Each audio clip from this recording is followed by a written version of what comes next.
January 1998, Quebec.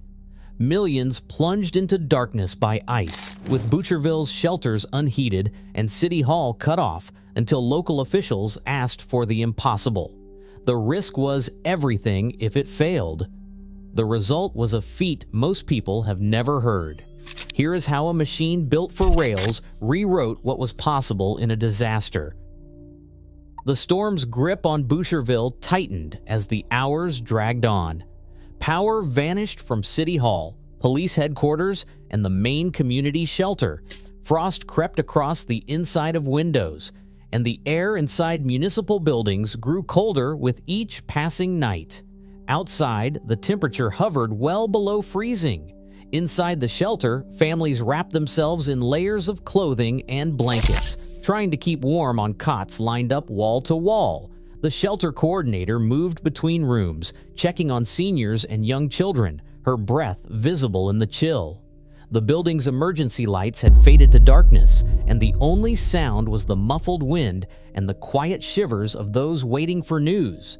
City Hall, usually the hub for emergencies, was now just as cold and powerless as the rest of the town. The mayor stood by a darkened window, looking out on silent streets. He knew the town's options were running out.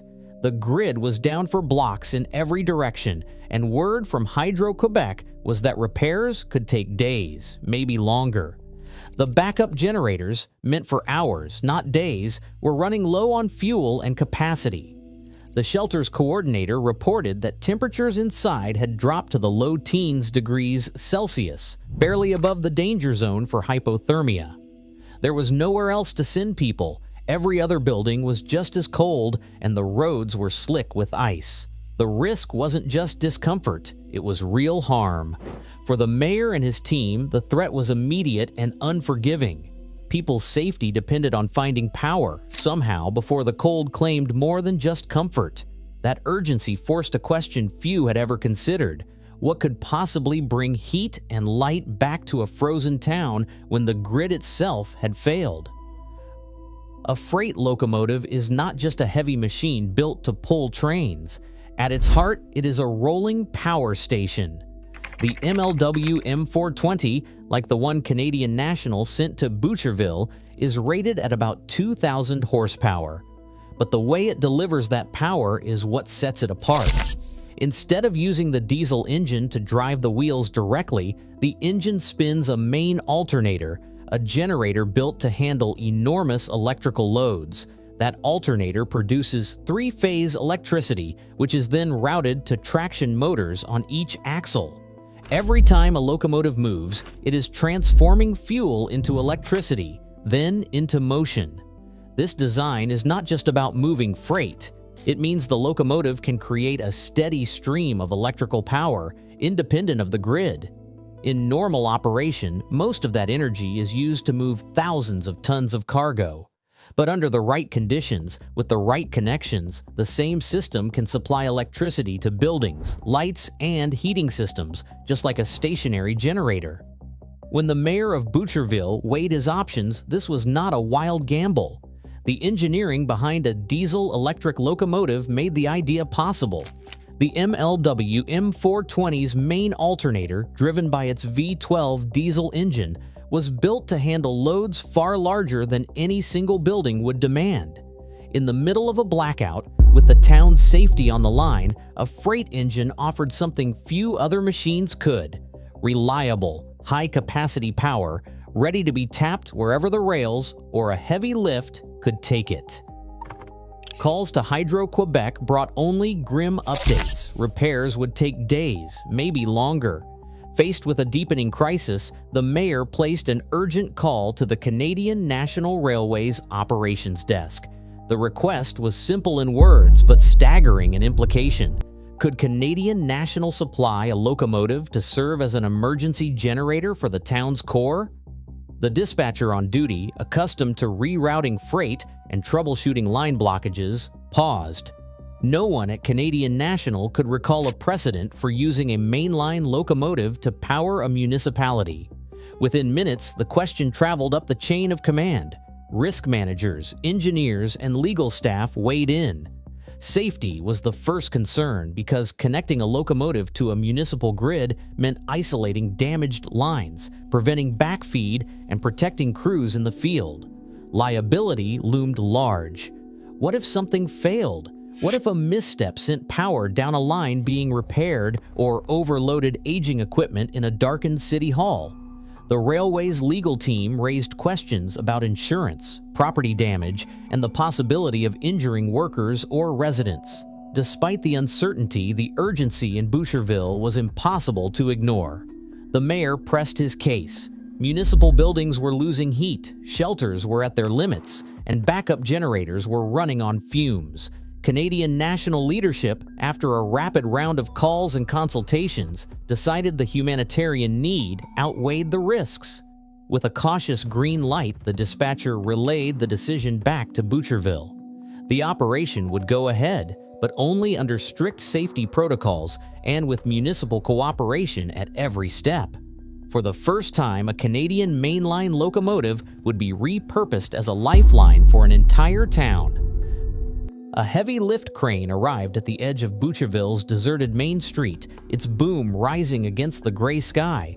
Crews in reflective jackets worked quickly, their breath clouding in the cold as they positioned massive slings beneath the locomotive's frame.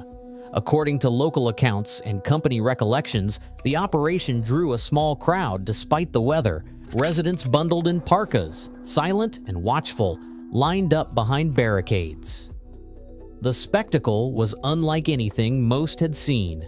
A freight locomotive weighing more than 100 tons was slowly lifted from the rails and suspended above the icy ground.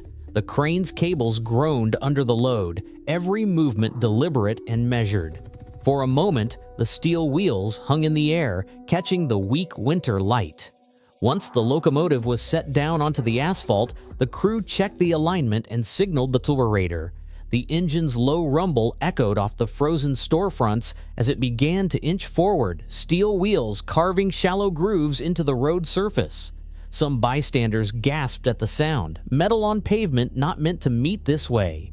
Others pointed, cameras in hand, recording a moment that felt both urgent and surreal.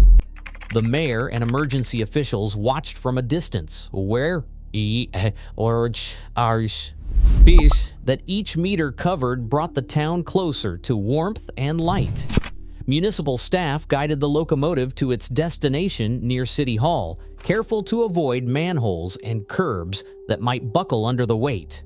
The move was slow, tense, and methodical, every decision shaped by the need to protect both the machine and the fragile infrastructure beneath it. As the locomotive settled into position, the crew prepared for the next phase, connecting the engine's generator to the isolated municipal grid. The street, scarred but intact, bore witness to the gamble that had just played out. For those who watched, the image of a freight engine rolling down the heart of their town would linger long after the crisis passed. In that bridge moment, it was not just a machine, but a bridge between darkness and the hope of returning power. Engineers stood by as the final connections were made, the cables humming with anticipation. CN3502's engine settled into a steady rhythm, its generator tuned precisely to deliver 375 kilowatts at 60 hertz, enough power to revive the heart of Boucherville's emergency operations. With a nod from the CN field engineer, the switch was thrown. Lights flickered, then glowed steadily inside City Hall and the main shelter. The shelter coordinator, exhausted after sleepless nights, watched the heaters kick on and the room brighten. Her relief was unmistakable. A quiet smile, a hand pressed to her chest. Outside, snow continued to fall, but inside, warmth and hope returned. A second locomotive, CN3508, waited nearby as backup, held in reserve after engineers decided not to risk the overpass's weight limits. For now, the gamble had paid off. A freight locomotive was keeping a town alive. Locomotive power kept the heart of Boucherville alive until the grid returned. But the work did not end when the lights came back on. Canadian National's mechanical team arrived as soon as the locomotive was shut down. They began a thorough inspection, checking for signs of stress from continuous running and the unusual demand